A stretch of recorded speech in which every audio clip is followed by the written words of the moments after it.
The following report contains flash photography. August 2011. Under the red blanket, a man lies dead, shot by police minutes earlier. This was filmed by a member of the public. The dead man was Mark Duggan, a 29-year-old father of 6 from Tottenham.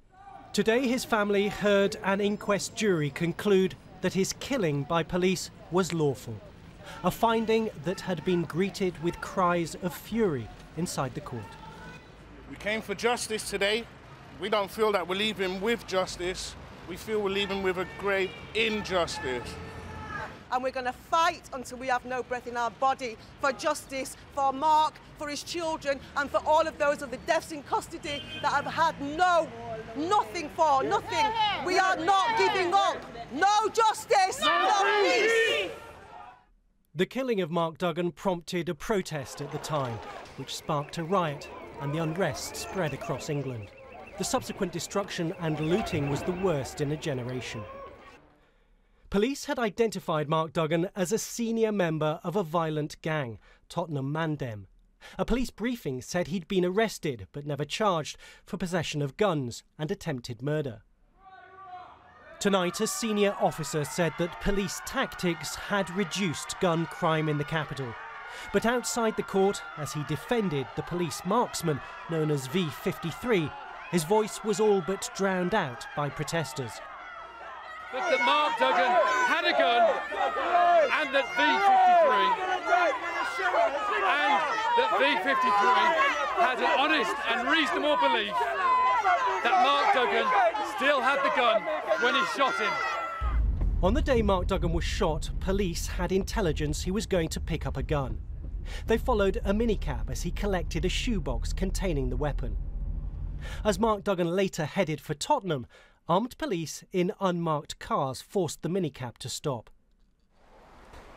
The inquest had to consider what happened here. When Mark Duggan got out of the minicab, did he pose an imminent threat to the police? Were the officers right when they said that he was holding a gun? And if so, how did the gun end up some 20 feet away on the other side of the fence? A majority of the jury concluded that Mark Duggan threw the gun to this spot, marked in white, before he was shot dead by police. But they were told by the coroner that if they believed the police officer who fired honestly thought he was holding a gun, then they could find the killing was lawful. A firearms officer who arrived minutes after the shooting and seen in this footage says she shares the belief of her colleagues that Mark Duggan was holding a gun. She's now retired from the force and wishes to remain anonymous. I 100% believe that Mark Duggan was a threat either to the police officers or somebody else at the scene, and that is why he was shot, and I believe that shooting to be justified. I also believed that if he had come out of the minicab under instruction by police and left the firearm in the cab, he would be alive today. But in an exclusive interview with the BBC, a civilian witness who gave evidence to the inquest said Mark Duggan clearly wasn't holding a gun, and he appeared to be surrendering when he was killed. To be honest, it could have been handled a lot better, where they could have restrained him, you know, they could have arrested him, but no, they just shot him. Whereas, I just think it was an execution, really. Like, yeah, they just wanted him dead. Tonight, Mark Duggan's aunt Carol, flanked by some of his children, agreed to meet police in the wake of the inquest conclusion. We will talk to the police. We have got Mark's children here. They want to ask questions. The Met admits it will take time to rebuild relationships with people in the borough.